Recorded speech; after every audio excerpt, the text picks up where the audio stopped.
Okay, it's Monday, the 10th of November. Welcome back to Real Time Football Manager. Today, I know we had an epic video on Sunday where we went through the tactics, had a look at the squad.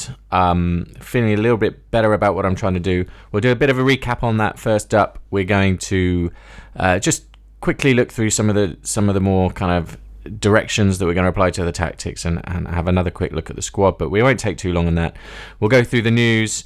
And then that's probably going to be it. We might take a quick peek at training, but it's not going to be a long video. Let's see how we go. Anyway, we've got some stuff coming up. And talking of training, we have a training schedule set for the next 2 weeks. Lots of colours. We've got some transitions. So what have we got? We've got some physical training on Monday. Defending, disengage, set piece routines.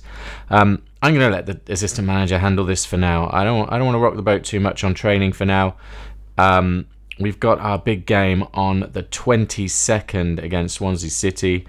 But you know what? The training looks pretty good. But by Wednesday, we need to make sure we've got our match tactics sorted because that's the first time the team are going to get a look at this. So we'll see how it goes. We've got 6 players improving, including Hayden Roberts-Fowley, who we were talking about yesterday, and Scott Twine, one of our other key players. 2 regressions. I'm assuming it's these guys, right? Williams and Thomas. Although it's not entirely clear who the 2 people are, but we'll assume it's those guys for now. But yeah, delegate Leeds general training to Craig Fleming, and that's exactly what we're going to do. I'm not ready to get deep on training. Let's look at regular news. 3-3 Southampton versus QPR. Happy days. We can have a quick peek at the table. Southampton 4th place there, with QPR just above the drop zone. A draw is not a terrible result for us, actually. We are still 1 point below 3 teams, QPR, West Brom and Derby, at the bottom of the Championship.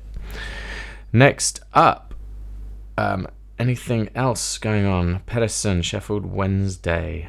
Ooh, yeah, that's a tough job to take, I'll tell you that much. I'm assuming their finances are awful. Let's move on. Alisson. Taking Alisson's name, attempt to find him a new club. Who is Alan Conte? He's not one of ours, is he? He must be just some chance agent. Best role, central midfielder, midfield playmaker. Useful backup to the first team. Scouting required. Value 2.1 million. Committed player. All to the cause. Well, we do need more players in central midfield. So why don't we just scout him so I can get used to what's happening with scouting ahead of a scouting update coming later in the week. Scouting required. Let's click in. How do we scout? Let's scout. Scout player. Any scout 1 week. Great. Oh, outside the permitted scouting range. No, I'm not spending money to scout you. Sorry, you've missed out this time, Alisson. Bad luck. Oh, he's Brazilian. I love a Brazilian. Coaching advice. Compiled a brief summary of my coaching advice to send through to you. Advice topics. Okay. Suitable vice captain. Zach Viner would be a much better choice of vice captain. Well, I've just told my vice captain that I think he's going to stay. I'm not rocking the boat. No way. It'd make a better vice captain than Rob Dickey. Better standing at the club. Have a negative effect on morale. I'm not. No. Individual training to start. Okay, so we've done that. Left foot is good enough. Harakawa's game would improve if he stopped trying to move the ball to his right foot. His left foot is much better than he gives himself credit for. Yeah, I trust you. Better balance conditioning workload. Signing Nathan Loader to handle tactical possession coaching in order to better balance the workload for our coaching staff. Fine. And then finally, weaker foot. Sinclair Armstrong would go to another level is work on developing his weaker foot. Okay, let's do that. Happy. I take your advice. I'm not in a position to challenge you yet. So, okay, that's great. Right, we're going to go back to the squad and back to having a look at our tactics. Now, if you recall, I've set up a combined tactic at the moment with a sort of a 3-4-3 or 2-1, with much more advanced wing backs, but much more of a push down the centre of the pitch, more direct football. Now, I just wanted to go through the... Okay, just going to go through the team instructions, which we didn't cover last time. So team instructions in possession. Basically, we decided to go for standard passing directness. Now, I may go even more direct than that. But we're going to play a counter-attacking side. But we're going to play high tempo. I don't want to move that passing directness slider too much, because our passing completion is actually pretty good. So I don't want to mix it up too much, but I do want us to get forward. Now, on attacking width, I think we actually do want to get a little bit more narrow. And then by narrow, we'll draw defenders in, and then hopefully our attacking wing backs can create a bit of space as they come past. So we'll try that. I think we're definitely going to do a counter-attacking transition. I think with Knight leading the way in midfield, I want to see how good they are expressing themselves. They do seem to have some decent individual attributes there, so we'll give that a go, but we'll rein that in if it's not working. And we're going to try and play for set pieces, win free kicks, that kind of thing. Sometimes a set piece is just what you need when you're not doing so well. In the final third, we're going to keep it balanced. We're actually just going to stay pretty balanced, but we're making sure that we're not doing too much here. So I'm going to see how they play. If I find that we're just not good at some things, I might unbalance the final third. With regards to progression, we're progressing through the middle. That's the plan. Pass into space, progress through the middle, but we do want these overlapping wingers, wing backs to make runs forwards. So that's why we've got attacking wing backs in place. Hopefully that's going to do the job. In our build-up play, we're going to kick long goal kicks. I think that gets us and them up the pitch. Then we will press with a bypass press, encourage more direct passes, clearances over the press, and so we want to get the ball off them and then pump it up relatively quickly. Quick distribution, high tempo. That's the aim. Time will tell as to whether it works. So when it comes to defensively, we're going to deploy a high press. We're going to win the ball back as high as possible. So when it comes to defensive, we don't want too high a press here, but we definitely don't want to do a low block. If we do a mid block, hopefully there'll be a little bit of space. When we do press, then we can get the ball off them, and our attacking wing backs can go charging forwards. But if we go too high, we'll get the ball, but we won't have anyone forward to actually help us out. So defensive line standard, we're going to drop off a bit. And yeah, defensive transition is all about a counter press. So we want to apply loads and loads of pressure in those kind of mix-ups in the middle of the park, and our wing-backs will be ready to go. And we're going to get stuck in and hopefully not get too many bookings. We will see. High press, pressing trap balanced, with no short goalkeeper distribution. We're going to try and keep it simple. It's the championship.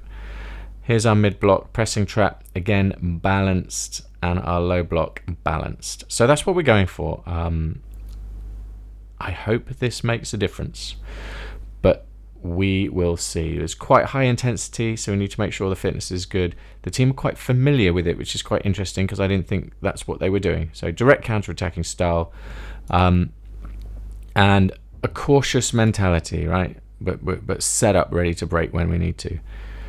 So yeah, we're going to see how that goes. Let's see what's in store for us today. Okay, I think that now would be a good time to let the players know what your immediate plans for the team are. 31 players. We need to talk to them. Response required.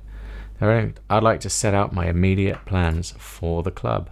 It's our first team meeting. Jason Knight, the captain. I'm looking forward to working together. Hey, Jason, I'm looking forward to working with you. We've got an overall positive squad, so they're all fans of Peter Crunch. Happy days. Peter Crunch is happy. Like, you can see his smiling little face. I'd like to talk about our aims for the rest of the season. It's what we think are capable as the group. FA Cup, not interested.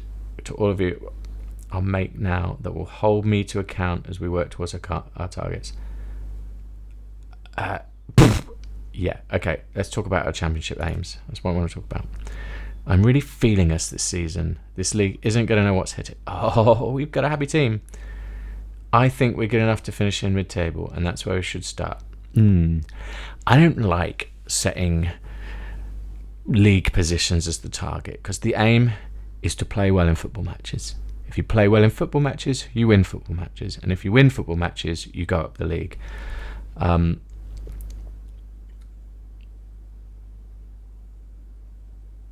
I won't be judging you whether you start the season. I hope you can be competitive till the end of the season. I know they were expecting a tough season, but all classes you'll work as hard as possible. I think we can stay in the division. That's what I think. We've got what it takes to stay up. Come on. Brilliant. That's just what I wanted to hear.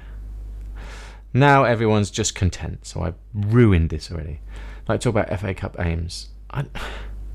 I'm not interested. I'm going to talk about my commitment to you. I'm interested to hear what you've got to offer us. Oh, now we're going to make some promises. Prioritise defensive improvements. Strengthening the midfield. That's what I'm looking to do. Quality and attack. Squad is too big. No. Going to give youth a chance this season, and young players will get a chance to impress. If you want to leave and a big offer is made, no, I stand ready. I'm trying to improve the quality of the first team coaching staff. I could say that because I do want to do that, and it's not attacking the players. The other thing I'm thinking about saying is looking to strengthening the midfield, which is definitely true, but I'm worried that my defensive midfielders and Jason Knight will think that he's under threat. So I'm gonna talk about. I'm not bothered about that promise. All right, Jason. I'm looking to strengthen the midfield. There we go. I want to focus on objectives for what's left this season. We talked about promises for long enough. Okay. I think we're done. Do I want to say anything else? Thanks, Jason. We're going to get on. So what Overreact shows after. I'm really pleased with those of you who agree with me. So what I'd like to talk about our FA Cup aims. I'm not interested in FA Cup aims. We're done. Oh, we've upset Armstrong. Oh, why? Everyone else seems okay. Well, I haven't absolutely ruined my first team talk, but these things are stressful because sometimes you say something and they just don't understand what you're trying to tell them. Okay, we're good. It's not the end of the world. We'll keep going. 11 o'clock. Okay, homegrown update. Here's an update on the club's homegrown player situation and who are less than 12 months from qualifying as homegrown. Homegrown status, trained at club. I think that's all. Only 2 senior players. That's what I see. Don't really know what that means. Maybe I should. Maybe I should know. There's probably like a minimum number of homegrown players I need, isn't it? But I'm sure we're fine. Okay, and that is Monday the 10th of November. Next time on Tuesday, there's some injury updates, there's some recruitment advice, and we will start to think about scouting. So thank you for watching, and we're getting ever closer to a match day.